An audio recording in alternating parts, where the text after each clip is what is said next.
Another high-level purge.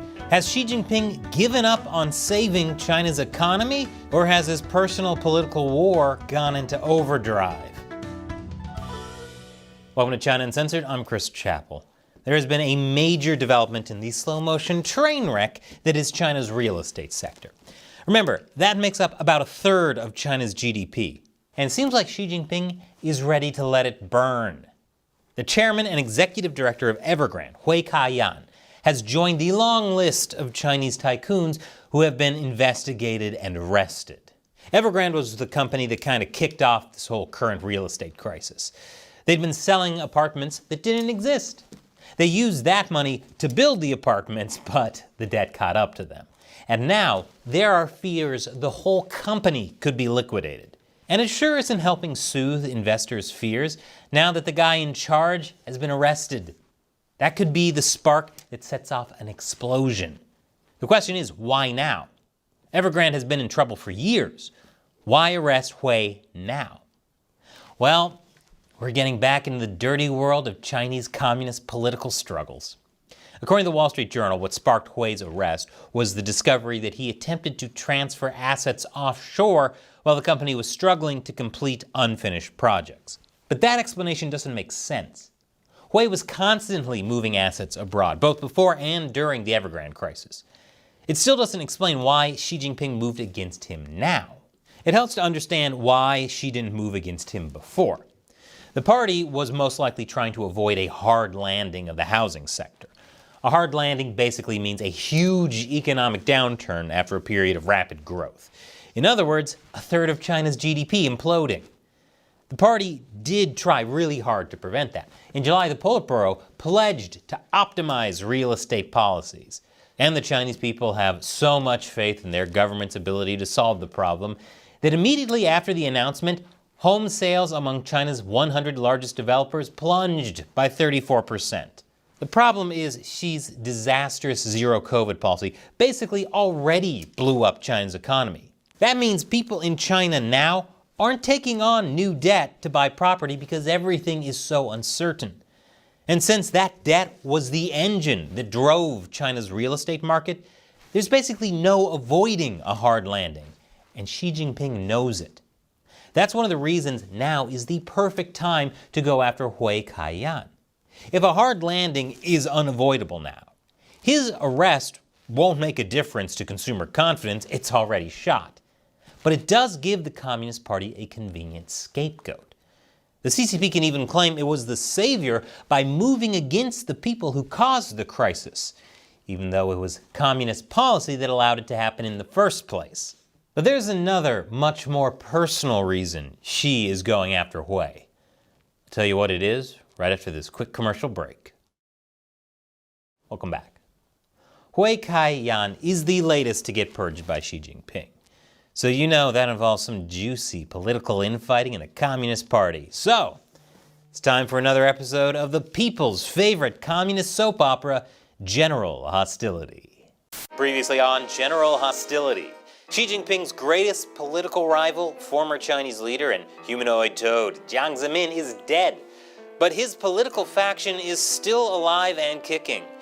And they just did Xi Jinping dirty. I told you General Hostility wouldn't end with Jiang's death. So if you've been paying any attention to China, you've probably heard that Xi Jinping has been purging more than a teenage girl with an eating disorder. First, there was the purge of Qin Gan, China's ex-foreign minister. Then there was a purge of top generals in China's rocket force. And most recently, China's defense minister, Li Shangfu, disappeared. But the weird thing about those purges is, unlike all the other times top communist officials have disappeared, these guys weren't tied to Jiang Zemin. They were Xi allies. I mentioned in a previous episode that China Uncensored, a risk consultancy that specializes in elite Chinese politics, suspects Xi's remaining political enemies could be exploiting the Xi leadership's prioritization of national security matters to manipulate the PRC leader into taking out his own allies and ultimately undermining his own interests. Going after Hui Ka Yan could be Xi striking back. You see, Hui has close ties to Deng Qinghong, and he was Jiang Zemin's right-hand man. He also has close ties to another major Jiang faction member, Jiang. Evergrande built its fortune under these two. Between 2002 and 2007, when Zheng was a Politburo Standing Committee member and Jiang was Guangdong party boss, Evergrande became the first-ranked real estate company in Guangdong by competitiveness. Impossible without a lot of high-level party support. By 2006, Evergrande began expanding nationwide.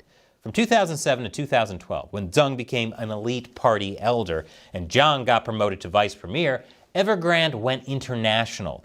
Its strategy even became the model for Chinese property developers. From 2012 to 2017, after Jiang became a Politburo Standing Committee member, Evergrande grew massive, even making it to the Fortune 500 list. By going after Hui Ka Yan, Xi Jinping could be paving the road to go after Jiang and Zheng. And that would be unprecedented. Xi has never gone after top party elders before. That would be too destabilizing to the regime. But if Xi's ready to let the real estate market go up in flames, maybe he's getting ready to let the Communist Party go up in flames too. Especially since right now, he's in fear for his life. I have a video I want to show you about the assassination attempts on Xi. But first, I can't make China Uncensored without support from viewers like you. All it takes is $1 an episode on patreon.com/China Uncensored. I call the fans who support this show the China Uncensored 50-cent army. And as a thank you to them, I answer their questions. Today's question comes from Greg. The million-dollar question, will these arms be used to shore up the CCP or tear it down? Now that's a really important question. Greg was responding to an episode about how China is building armed militias at Chinese companies. Yeah, real-life Shinra. This was similar to something that happened during the Cultural Revolution. It was a way to keep an eye on all Chinese people. But could those weapons be turned against the party? That's actually a very real concern. I've talked about one of the reasons I think China will be very unlikely to start a war now. And that's because Xi is afraid he's enabling a coup against himself. To wage a war, there would need to be someone in charge of all the different branches of China's military. That's called Joint Command. And whoever was in that position would be the most powerful man in China. Combine that with a militia in every state-run company in China, and you could see how Xi would be pretty nervous. And that's why I want to show you this video about how Xi has been dodging assassination attempts. If you want to support this show on Patreon, click that orange button. Thanks for your question and your support, Greg. Thank you for watching. Once again, I'm Chris Chappell. See you next time.